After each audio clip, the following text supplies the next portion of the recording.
샬롬, 하나님과 동행하는 새벽기도회 달라스 임마누엘 교회 권성철 목사입니다. 오늘도 하나님과 동행하며 풍성함을 누리시는 저와 여러분 되시길 주님의 이름으로 축복합니다. 오늘 말씀은 시편 2편 1절에서 12절까지의 말씀입니다. 어찌하여 열방이 분노하며 민족들이 허사를 경영하는고, 세상의 군왕들이 나서며 관원들이 서로 꾀하여 여호와와 그 기름 받은 자를 대적하며 우리가 그 맨 것을 끊고 그 결박을 벗어버리자 하는도다. 하늘에 계신 자가 웃으시며 주께서 저희를 비웃으시로다. 그때 분을 바라며 진노하사 저희를 놀래어 이르시기를 내가 나의 왕을 내 거룩한 산 시온에 세웠다 하시리로다.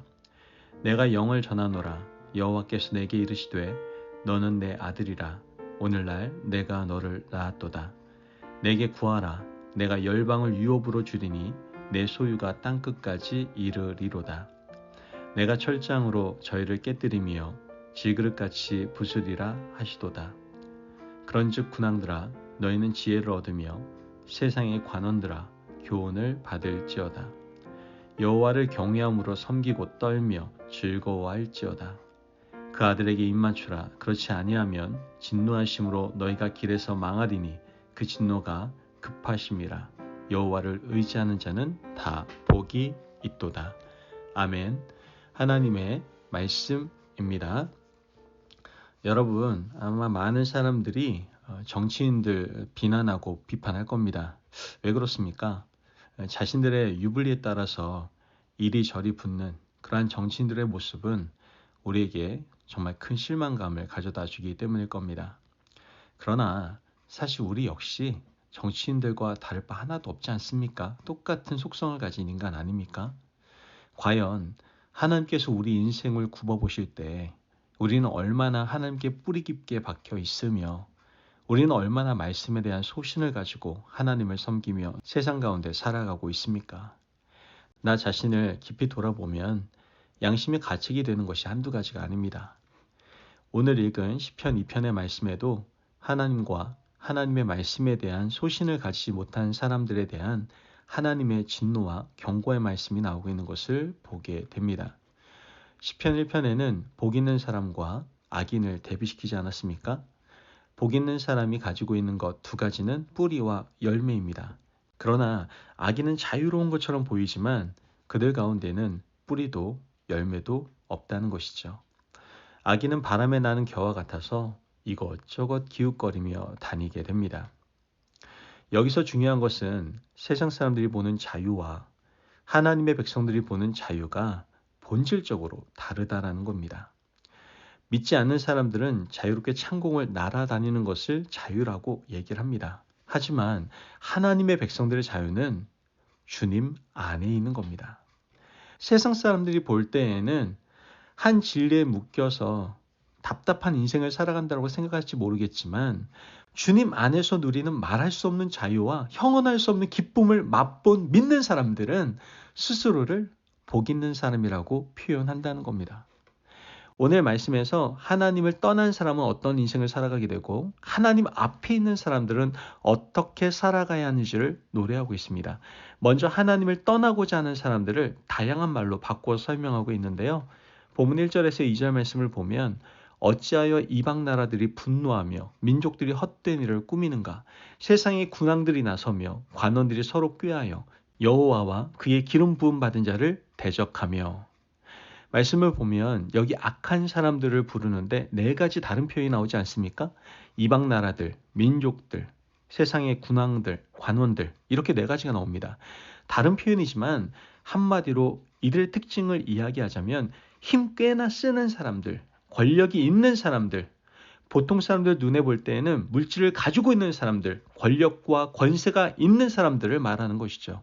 그런 사람들은 하나님을 대적하는 특징을 가진다는 거예요. 여기서 대적한다는 말은 반대편에 서 있다, 다른 곳에 서 있다는 말입니다. 우리가 보통 대적이라는 말을 생각해 보면 칼이나 총을 가지고 적을 향하여 휘두르고 쏘려고 하는 사람들을 생각을 하죠. 그러나 하나님을 대적하는 것은 그런 것만을 의미하는 것은 아니다라는 거예요. 하나님을 대적한다는 말은 하나님 반대편에 서 있다는 뜻입니다. 세상의 군왕들과 민족들과 권세 잡은 사람들과 관원들이 하나님을 대적하는 것은 자기의 유익을 따라, 자신이 돈 되는 것을 따라, 그들의 권력을 따라 세상 권력을 쫓아서 하나님 반대편에 서 있는 것을 말하는 겁니다. 그들이 하나님을 대적하며 공통적으로 하는 말이 있어요. 3절 말씀을 보면 우리가 그들의 맨 것을 끊고 그의 결박을 벗어버리자 하는도다. 지금 이 사람들은 신앙을 가지는 것 자체가 부자연스럽다고 생각하고 있는 겁니다.